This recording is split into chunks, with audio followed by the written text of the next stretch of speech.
Kayo yung nasa recovery room kanina? Pasensya na po kayo. Nakapasok po yung lalaki. Pinagalitan ko nga po yung mga nagbabantay sa floor. Saan yung dinala yung lalaki? Dinagamot na po siya. Sabog po yung mukha eh. Napuruhan po niya ata eh. Pero pinosas po namin. Inaantay lang po namin mga polis para turn over po sa'yo. Nasaan siya? Gusto ko siyang makita. Gusto ko siyang makausap. Sige po. Pero hindi niyo po siya makapagsalita. Putok po yung labi niya eh. Mabuti naman at ligtas na kayo ni Elisa. You know, I keep blaming myself for being so complacent. Tama si Michael, we should have tighter security. Lalo na ngayon na confirmed na that somebody wants to kill you. Hindi lang sa akin, Ramon. Pati kay Elisa.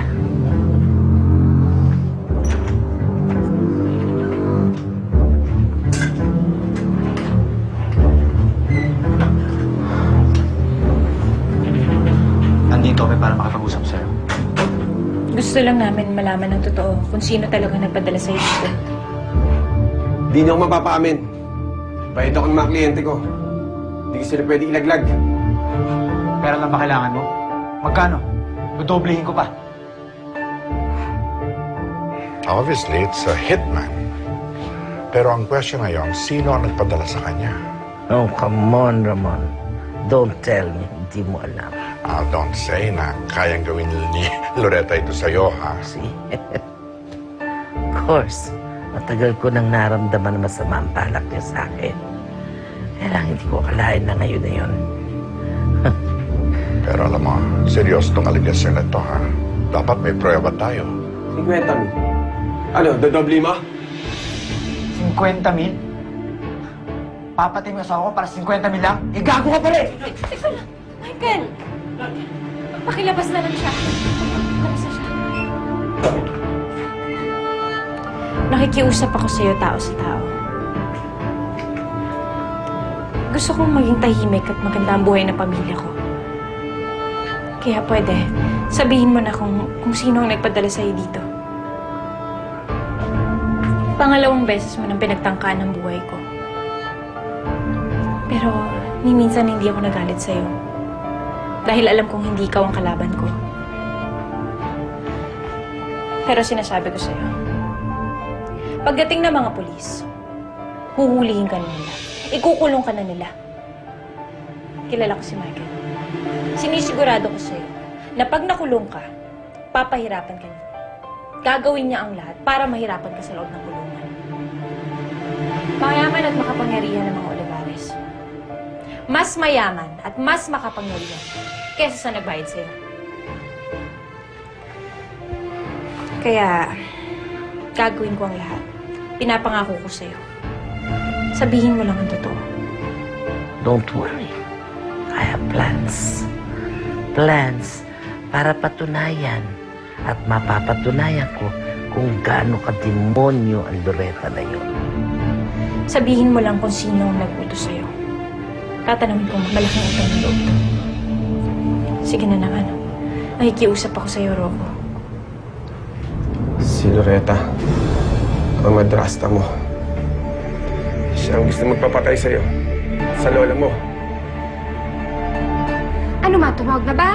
Sabi ko na nga ba eh. Palpak yung tao mo eh. Sofia, be patient. Baka kung ano lang ang nangyari, okay?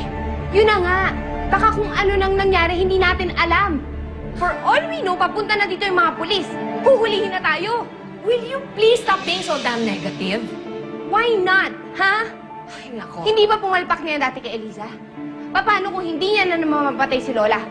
Sabi ko na nga, be, takas lang sa impyerno ang Loretta na yun. Pati rin yan, Sophia na yan, na demonyo na. You know what? They should not get away with it, ha? Kailangan i-report natin sila sa police. Dapat mabulok sila sa kulungan katulad ng nangyari sa akin. Pati kayo, Lola, dinamay niya. Huwag ka mag-alala, Elisa.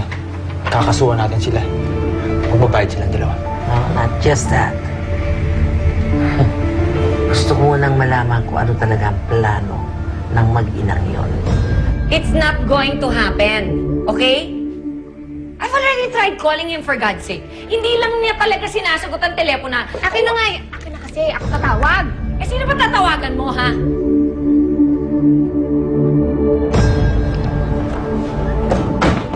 Ma'am, may tawag po kayo sa reception. Pero hindi ko po sinabi ang status nyo gaya ng utos nyo. Salamat. Sino naman yung nasa linya? Sophia daw po. Apo nyo po. On hold siya ngayon. Sinabi ko po na i-check ko lang kayo. Okay. Thank you for not telling her. At huwag kang magsasabi ng kung ano-ano kay Sofia, okay? Buti pa, baba mo na lang yung telepono. Kayo pong bahala, ma'am. Thank you, dear. Lola, bakit niyo po yung pinagawa sa nurse? Alam niyo ba, naglalaroan tayo ni Loretta at ni Sofia. Well, gusto nila akong pumasok sa laro nila. Ha? I will play their game, honey. Ano ba talaga ang plano mo, Amanda? Ha? What? I don't know. Come closer. And listen